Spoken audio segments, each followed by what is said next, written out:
இறையேசுவில் பிரியமான சகோதர சகோதரிகளே, நமது ஆண்டவர் இயேசு கிறிஸ்துவுடைய திருப்பெயரால் உங்களுக்கும் உங்கள் குடும்பத்தில் இருக்க அனைவருக்கும் அன்பும் சமாதானமும் மகிழ்ச்சியும் உண்டாவதாக. அன்புமிக்கவர்களே, ஆகஸ்ட் மாதம் 20ஆம் தேதி தாயாம் திரு அவை கிளேவாக்ஸ் நகரத்தினுடைய புனித செயின்ட் பெர்னார்ட் அவர்களுடைய நினைவு நாளைத்தான் கொண்டாடுகிறது. இவர் பிறந்தது பிரான்ஸ் தேசத்துல திருச்சபையுடைய வரலாற்றுல 1050வது ஆண்டு, மிடில் ஏஜஸ் அப்படின்னு நம்ம சொல்லுவோம்.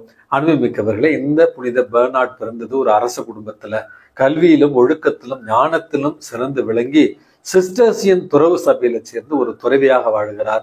அன்புமிக்கவர்களே, அந்த சிஸ்டர்சியன் துறவு சபை என்பது மிகவும் கடுமையான ஒழுக்க நெறிகளோடு கூடிய ஒரு துறவு சபை.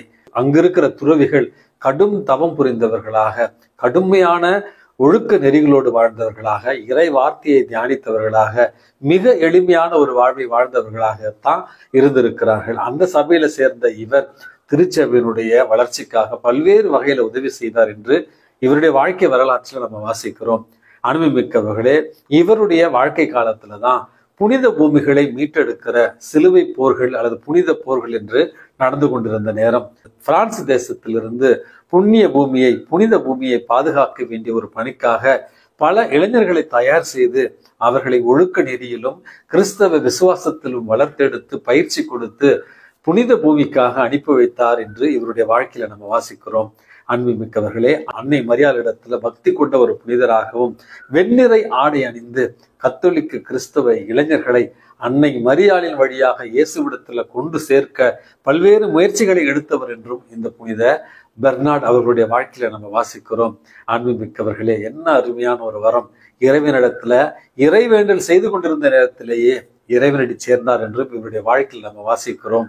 கிளேவாக்ஸ் நகரத்தினுடைய புனித பெர்னார்ட் தன்னுடைய வாழ்நாள் முழுவதும் அரச குடும்பத்துல பிறந்தாலும் ஏழை எளியவர்களுக்கு ஆதரவாக கிறிஸ்தவ நம்பிக்கையை மீட்டெடுப்பதற்காகவும் பாதுகாப்பதற்காகவும் போராடி மரித்தவர் என்ற ஒரு அழகான பெருமையை பெறுகிறார். இந்த புனிதருடைய பரிந்துரையால் நாமும் நம்முடைய விசுவாசத்தில் உறுதி மிக்கவர்களாகவும் நம்பிக்கை வீரர்களாகவும் வாழ வேண்டிய ஒரு வரத்திற்காக இவருடைய பரிந்துரை இன்றைக்கு நம்ம மன்றாடி செபிப்போம். அன்புமிக்கவர்களே, இன்றைக்கு நமக்கு கொடுக்கப்பட்டிருக்கிற நற்செய்தி வாசகத்துல பணியாளர் ஒருவர் தன்னுடைய தோட்ட பணிக்கு பணியாளர்களை அமர்த்துகிறார். அதிகாலையில ஒரு சிலரை, மதிய வேளையில ஒரு சிலரை, பிறகு மாலை வேளையில ஒரு சிலரை பணிக்கு அமர்த்துகிறார். கடைசியில அவர்களுக்கான ஊதியத்தை அல்லது கூலியை கொடுத்த நேரத்துல அதிகாலையில வந்தவர்கள் தங்களுக்கு மிகுதியாக கூலி கிடைக்கும் என்று தங்களுக்குள்ளே நினைத்து கொண்டிருக்கிறார்கள்.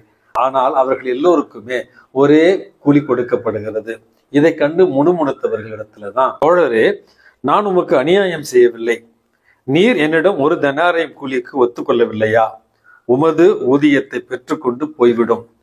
உமக்கு கொடுத்தபடியே கடைசியில் வந்த இவருக்கும் கொடுப்பது என்னுடைய விருப்பம். எனக்கு உரியதை நான் என் விருப்பப்படி கொடுக்க கூடாதா?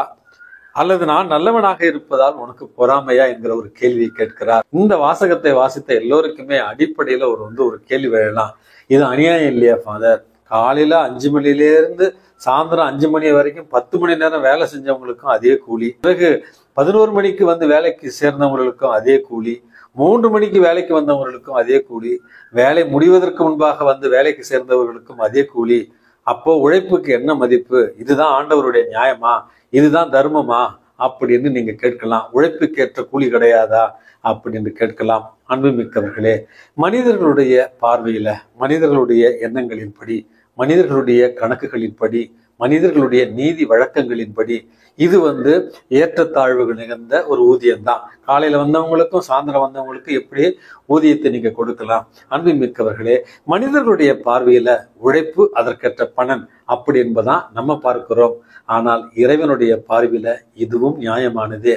காரணம், இறைவன் காலையில வந்தவருக்கும் மாலையில வந்தவருக்கும் ஒரே கூலியை கொடுப்பதற்கான காரணம் அவர்களுக்கான தேவை வித்தியாசமானதாக, அவர்களுக்கான தேவை என்பது கடவுளுடைய பார்வையில வேறுபட்டதாக இருக்கிற ஒரு காரணத்தினால்தான். ஒருவேளை 3 மணிக்கு பணிக்கு வந்தவர் நாள் முழுவதும் வேலைக்காக தேடிக்கொண்டிருந்திருக்கலாம். ஒருவேளை 3 மணிக்கு வேலைக்கு வந்தவருக்கு 5 குழந்தைகள் இருக்கலாம், 4 குழந்தைகள் இருக்கலாம். ஒருவேளை அந்த 3 மணிக்கு பணிக்கு வந்தவருக்கு உடல்நிலை சரியில்லாமல் இருக்கலாம். ஆகவே இறைவனுடைய பார்வையில, இறைவனுடைய தர்மத்தின்படி இது சரியானது என்பதைத்தான் இறைவன் இன்றைக்கு நமக்கு தெளிவுபடுத்த விரும்புகிறார். ஆகவே அன்புமிக்கவர்களே, நம்முடைய எண்ணங்கள் இறைவனுடைய எண்ணங்கள் அல்ல, நம்முடைய புரிதல்கள் இறைவனுடைய புரிதல்கள் அல்ல. எல்லாம் வல்லவரும் எல்லா இடங்களிலும் பிரசன்னமாக இருப்பவரும் அனைத்தையும் அறிந்தவரும் ஆற்றல் மிக்கவருமான ஆண்டவருக்கு தெரியும் எது சரி எது தவறு என்று. ஒரு சிறிய கதை மூலமாக உங்களுக்கு நான் இதை விளக்க விரும்புகிறேன். ஒரு மாலை நேரம் திடீரென்று மழை பிடித்து விடுகிறது. அங்கே அந்த பாதையில நடந்து கொண்டிருந்த ஒரு 20 பேர் அருகில் இருந்து ஒரு சத்திரத்துக்குள்ள நுழைந்து விடுகிறார்கள். பயங்கரமா மழை பெய்து கொண்டிருக்கிறது. மழை பெய்து கொண்டிருக்கிற நேரத்துல திடீரென்று அந்த சத்திரத்தின் மீது மின்னல் வந்து வெட்டுகிறது. இடி அருகில் வந்து சென்று கொண்டே இருக்கிறது. உள்ளே இருந்த 20 பேருக்கும் ஒரே அச்சம். இது என்ன, இது திடீர் என்று இந்த மின்னல் இடி நம்முடைய சத்திரத்துக்கு அருகில் வந்து செல்லுகிறதே, அப்படி என்னால் இருக்கிற 20 பேர்ல யாரோ ஒரு பாவி இருக்கிறான் அப்படின்னு அவர்கள் நினைத்து கொண்டு, சரி இந்த பாவியை நம்ம வெளியே அனுப்பி அருகில் இருக்க மரத்தடியில் இருக்க செய்வோம். ஒருவேளை அவன் குற்றமானவனாக இருந்தால் அந்த இடி அவனை கொன்றுவிடும். ஆகவே மற்றவர்கள் தப்பிக்கலாம் அப்படி என்று ஒருவராக அந்த சத்திரத்திலிருந்து மழையில நனைந்து கொண்டு அருகில் இருந்து ஒரு மரத்தடியில நிற்கிறார்கள். மறுபடியும் அந்த இடி மின்னல் வெட்டுகிறது. ஆனால் சத்திரத்தின் மீது விழவில்லை. இப்படியாக ஒருவராக அவர்கள் அந்த மரத்துல நின்று வந்து வருகிறார்கள். சென்று வந்தவர்களுக்கு மனசுல ஒரே நிம்மதி. நல்ல வேலை சாமி, நான் எந்த பாவத்தையும் செய்யலன்னு. அந்த 20 பேர்ல கடைசியா ஒரு நபர், இவர் தான் கடைசியா போகணும். அங்கிருந்த 19 பேரும் கடைசியாக போக இருந்தவரை பார்த்து, இவன் தான் திருடன், இவனால தான் இந்த இடி இவ்வளவு நேரம் நம்ம மேல வந்து போய்கிட்டு இருக்கு, ஒளிஞ்சான், இவன் போனான்னா இடி இவன் மேல விழுந்துரும், நம்ம எல்லாம் தப்பிச்சிடலாம் அப்படின்னு 20வது நபர் அருகில் இருந்த மரத்திற்கு செல்வதை ஏளனத்தோடு பார்த்தார்கள். குற்றமானவர்கள் என்ற தீர்ப்பிடுகிற மனநிலையோடு பார்த்து கொண்டிருந்தார்கள். அந்த 20வது நபரும் அருகில் இருந்த மரத்திற்கு அடியில போய் நின்றார். பேர் இரைச்சலுடன் ஒரு இடி மின்னல் வெட்டியது. அன்புமிக்கவர்களே, இடி விழுந்தது மரத்தில் அல்ல, சத்திரத்துல. அந்த ஒரு மரத்தில் இருந்தவர் மட்டும் காப்பாற்றப்பட்டார். சத்திரத்தில் இருந்த மற்ற அனைவருமே இடியினால் தாக்கப்பட்டார்கள் என்கிற குழந்தைகளுக்கு நன்னெறியை சொல்லிக் கொடுக்கிற ஒரு கதையை நான் வாசித்தேன். அன்புமிக்கவர்களே, இந்த சின்ன கதை நமக்கு சொல்லித் தருகிற பாடம் என்பது, நம்முடைய பார்வையில ஒருவரை குற்றமானவராகவும் நேர்மையானவராகவும் நீதியற்றவராகவும் நம்முடைய பார்வையில அல்லது நம்முடைய எண்ணங்களுக்கு ஏற்ப நம்ம தீர்ப்பிடுகிறோம்.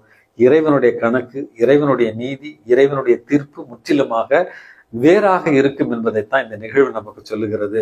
ஆகவே அன்புமிக்கவர்களே, இறைவனுடைய சித்தத்தை ஏற்று அவருடைய பிள்ளைகளாய் இந்த மண்ணுலகில அவருடைய சித்தத்தை நிறைவேற்றுபவர்களாய் வாழ இறைவன் உங்களையும் என்னையும் தூண்டுவாராக.